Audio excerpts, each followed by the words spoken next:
I hope you're ready to push into another week of our 4.5 year verse by verse journey through all of God's inspired word. I'd like for us to open our Bibles to Matthew chapter 15, verse number 21. And also, you should have a parallel ready in Mark chapter 7, verse number 24. Now, we know that Jesus fed the 5,000 plus men, probably 15,000 plus persons, on the northeast corner of the Sea of Galilee, right at the beginning of his third year of ministry, which we're talking about the beginning of April, thereabouts, before the Passover of that particular year. And the end result of his feeding of those folks miraculously is that they got it into their heads they could take Jesus to Jerusalem and install him as the king, the Messiah, by force. And Jesus did not cooperate in that effort.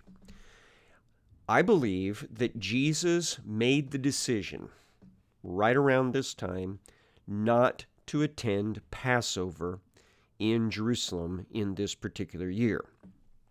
Now, since he's inside the Promised Land boundaries, he would have been obligated by Old Testament law to go to Jerusalem.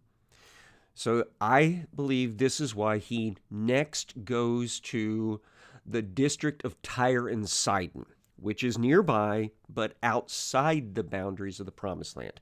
And by doing this, he would have avoided any type of confrontation that could have brought the conflict between him and the Jewish leadership to a head a year too soon, because he is going to die for our sins the following Passover. It may be that he stayed out of the boundaries of the Promised Land for 7 or 8 weeks afterward, taking us past the time of the Feast of Pentecost. The next feast that Jesus goes to Jerusalem for, that is mandatory, is the Feast of Tabernacles, 6 months before his crucifixion, and that's recorded in the Gospel of John. So let's focus on what happened probably in the spring and summer of 32, when Jesus decided to withdraw from the Promised Land into mostly Gentile territory, a place that he may not have been as well known or as easily recognized. So Matthew 15, verse 21 says, Jesus withdrew away from there. There we're talking about is the north coast of the Sea of Galilee, where Jesus had been doing his ministry, to the district of Tyre and Sidon. Now, that's only a few days' walk from the north shore of the Sea of Galilee, but it is still mostly Gentile territory. There's some Jewish community in those cities, but minimal. And when we first start this story, a lot of those Jews, because they are so close to the Promised Land, may have made the trip to Jerusalem for Passover anyway. So verse 22, behold, a Canaanite woman from that region came out and was crying, have mercy on me, O Lord, Son of David. My daughter is severely oppressed by a demon. So here, Jesus is trying to stay out of the limelight, out of the spotlight, but this non-Jewish woman finds out that he is a miracle worker. We can see a little bit more in the parallel for Mark. Let's read that. Mark 7:24. From there he arose and went away to the region of Tyre and Sidon. He entered a house, did not want anyone to know, yet he could not be hidden. So this goes along with what I was just talking about. He's trying to stay out of the public eye. But it's difficult because word is spreading all over the place about him.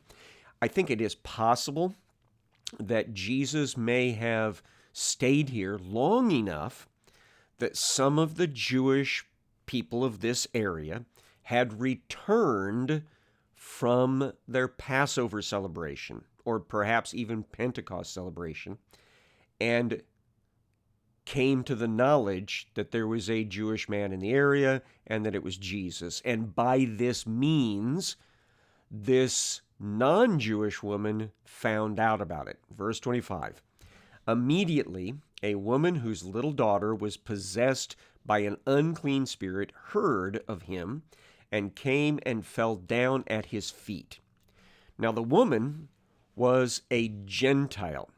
Specifically, she was a Greek, is the language that's used here. Remember that almost 375 years earlier, Alexander the Great swept through the Middle East, and he brought Greek culture, Greek language, but he also brought Greek people with him. And many of those Greek people settled down in the regions of the Middle East and began living there as their new home. And so this person seems to be a descendant of sort from that time period. She is a Syrophoenician by birth. So she is a long-standing Greek family member here at Tyre and Sidon area. So she begged Jesus to cast the demon out of her daughter. Remember that the whole idea of demon possession is that there is an initial cooperation between the human and the spirit, but somewhere along the line, the human wants to get out of the arrangement, and the demon becomes oppressive, becomes abusive. It may be that this is even the situation where a person might ask for the demon's help or the spirit's help with their child and offers their child to the use of the demon, but then goes back on the deal, and so the demon, the spirit, becomes abusive of that child. So something like that has happened here. A relationship between a human being and a demonic spirit has fallen apart. And this is of great concern to the mother because harm is happening to her daughter. Now, Jesus is definitely able to be the authoritative third party to make the demon leave this girl alone. And that's what the mom wants. But Jesus ignores her. In our Matthew account at this point, Matthew 15:23, it says, he did not answer her a word.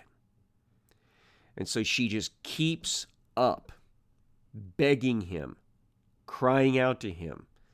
And verse 23 continues and says, his disciples came and begged him, saying, send her away, for she is crying out after us. Now keep in mind, Jesus' apostles, who have been traveling with him, they are capable of casting out demons as well. But when he sent them out 2 by 2, he told them that they were to extend this ministry, their miraculous work, only to those of the house of Israel, to Jewish people. And he's not offering to help at this point, and so neither are they. And so this woman just won't leave any of them alone until finally the apostles themselves are saying, Jesus, just for the sake of getting her off our back, do something for her. Or tell her to go away. Do something. Now, Jesus' response is recorded in both passages as pretty much the same thing. Jesus answered, I was sent only to the lost sheep of the house of Israel, which matches what he'd told his apostles. But she came and knelt before him, saying, Lord, help me. So she is aware that Jesus has this standard that he set up at this particular point. Now, we might find that a little bit unsettling, but keep in mind that Jesus is trying to do things in the most optimal way of saving everyone possible. So he is focusing his attention and his ministry on the Jewish nation right now, the group that's the most prepared to receive the knowledge of the atonement and of resurrection and of the kingdom on earth. And then we know the story that happens later in the book of Acts. From there, it will expand into the Gentile world with great rapidity. But right now, he's on the earlier stage of that, only focusing on the Jewish people. But she wants him to make an exception. Now, his response, verse 26, is, "It is not right to take the children's bread and throw it to the dogs." Mark has just a little bit more information. This is Mark 7:27. He said to her, "Let the children be fed first, for it is not right to take the children's bread and throw it to the dogs." So you can hear what I was just talking about. Jesus is trying to stick to this structured arrangement, this structured approach, that the ethnic Israelis are going to be targeted first with the gospel, and then those that respond will be empowered to take the gospel to the Gentile world. But this woman wants an exception. Jesus' response, though, was, "Look, it's not appropriate for me to take the food that's intended to feed the children of the kingdom and then just toss it to the dogs outside." Now, the dogs that he's referring to are like the garbage-eating dogs, the mongrels that roam all over the neighborhood. They're not thought of in very nice terms. Now, some people take offense at the fact that Jesus connected Gentiles with being like garbage-eating dogs. But this seems to be more proverbial than anything else. It was just the idea, you don't take your kids' food off their plate and throw it out the back door to the junk dogs, do you? Now, her response is what triggers Jesus' decision to make the exception. In the Matthew account, Matthew 15:27, "Yes, Lord." So basically, yes, that's true. "Yet even the dogs," and this time it's the idea of puppies, the little dogs that belong to people, maybe not as many to the Jewish people, but remember he's in Gentile territory where some of the Gentiles kept pets, little puppy dogs. "Yes, Lord, yet even the puppy dogs eat the crumbs that fall from their master's table." So yeah, you might not feed the garbage-eating dogs outside that don't care about you, but what about the pets that are hanging around that really want to be part of the family? Verse 28, "Then Jesus answered her, 'O woman, your faith is great. Be it done to you as you desire.' And her daughter was healed instantly," or from that very hour. She's not in the area. She seems to be at home. Mom is here on her own. Jesus responds to her verbalization of her heart's faith. And that is, if I'm here wanting to be part of this family, I should be able to benefit from God's grace. And that is absolutely true. One of the things we see in the Old Testament is several examples of where Gentiles have crossed the line from being part of a community that didn't believe in order to join the community of those that did believe. The most famous examples are those that are in Jesus' own family tree, like Rahab, the innkeeper slash sexually immoral woman that housed and protected the two spies. She wanted to become part of the community of Israel and demonstrated faith.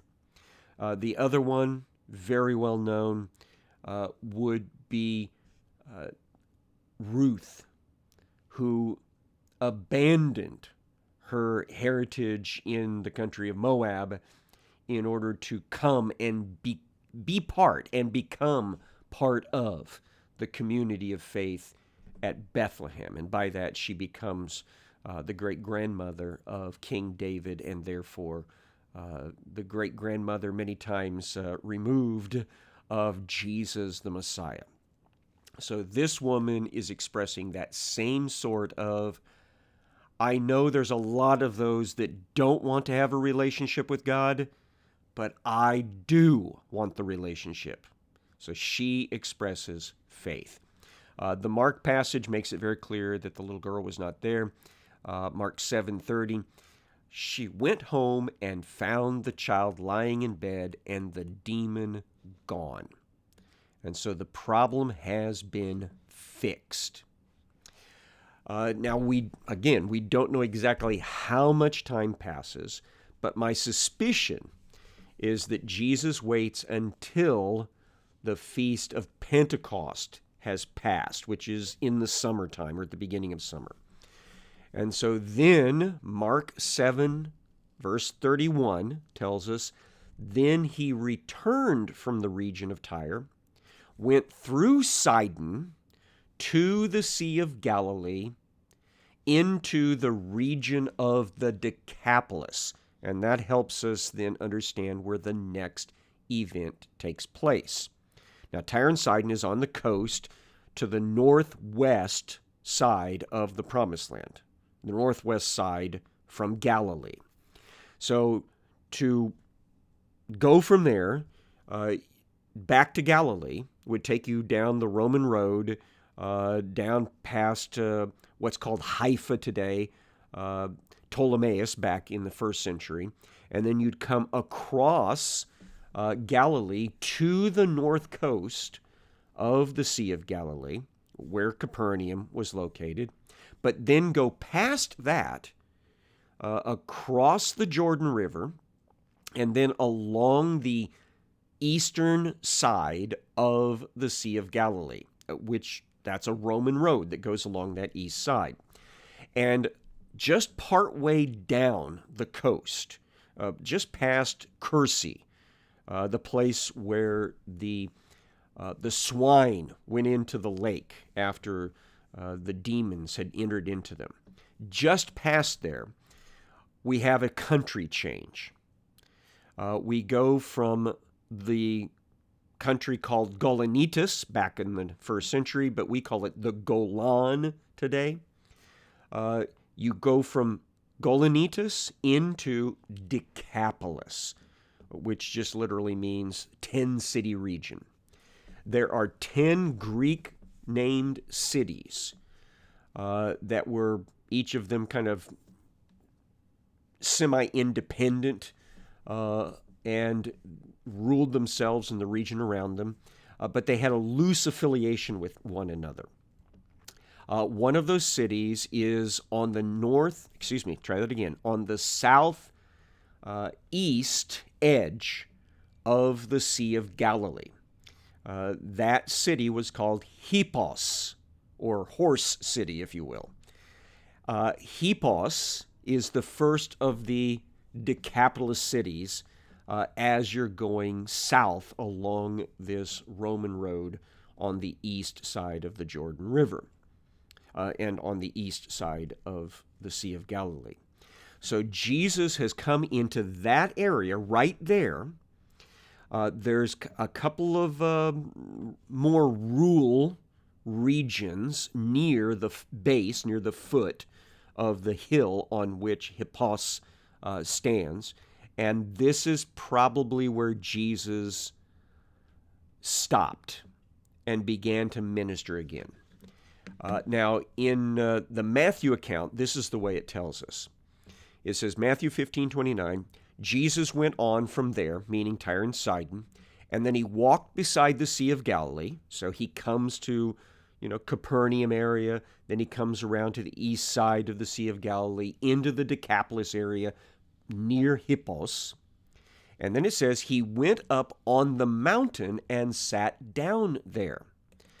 Now, on the east side of the Sea of Galilee, the terrain kind of junts up pretty quickly toward the east. And there's a plateau up above that develops and where there's some cities and things. So Jesus seems to be on the slope on this eastern side of the Sea of Galilee, up above where the Roman road was at, in a rural region, probably within sight of the hill on which Hippos was located, the city that belongs to the Decapolis region. And what's he doing there? Verse 30, thing that he always does. Great crowds came to him, and they were bringing with them the lame, the blind, the crippled, the mute, and many others. And they put them at his feet, and he healed them, so that the crowd wondered when they saw the mute speaking, the crippled healthy, the lame walking, and the blind seeing, and they glorified the God of Israel. So he has engaged once again in ministry to the large crowds. And these are Jewish crowds because Jews live over on the east side of the Sea of Galilee. They're not as in large a number as they are on the Galilee side, the western side, but there's still a pretty good number of them to get a big crowd out in this rural area not far from the city of Hippos. And he's healing them right and left. We've got something very specific in the Mark passage at this point. Mark 7:32. They brought to him a man who was deaf and had a speech impediment, and they begged him to lay his hand on him. Often, when you can't hear well, you try to talk, but you haven't had the oral experience. That is, you haven't heard with your own ears what human speech sounds like.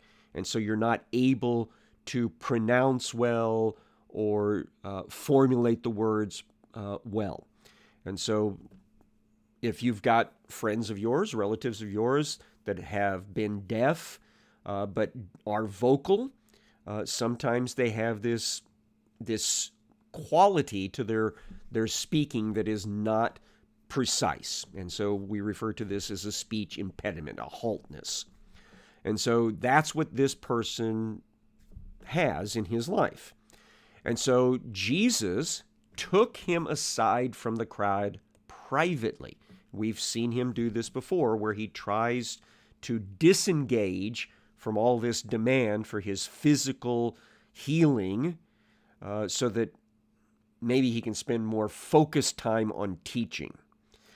So he takes this speech impediment deaf man off by himself, and then he put his fingers into his ears, and after spitting, touched his tongue. So he's doing some sort of physical action here to demonstrate what's about to take place. The ears are going to get unplugged. So, the sticking into the fingers into the ears and then pulling them out. He said, I'm going to open your ears, is what he's telling him. And then spitting off to the side and then touching the tongue, or maybe even touching his own tongue. It's a little bit hard as to tell whose tongue is being touched here. He's basically saying, I'm going to make you be able to speak properly. So he's signing to him. And then, looking up to heaven, he sighed. So he had this, and then he said to him, Ephata, which is Aramaic, and it means be opened. And then his ears were opened, his tongue was released, and he spoke plainly.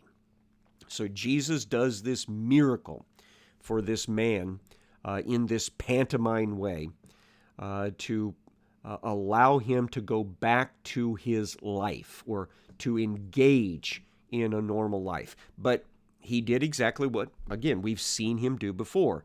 Tried to keep the craziness down to a minimum. So Jesus charged them to tell no one. So the man and his associates, keep this under your hat. Don't go around talking so much about it. But the more he charged them, the more zealously they proclaimed it. So they can't stand it. It is hard for them to contain their own excitement.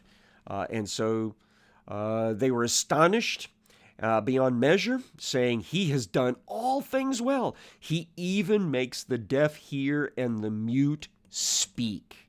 And so that's where we're at right now, is Jesus is caught up once again in this growing crowd with a frenzy over the miracles that he can do.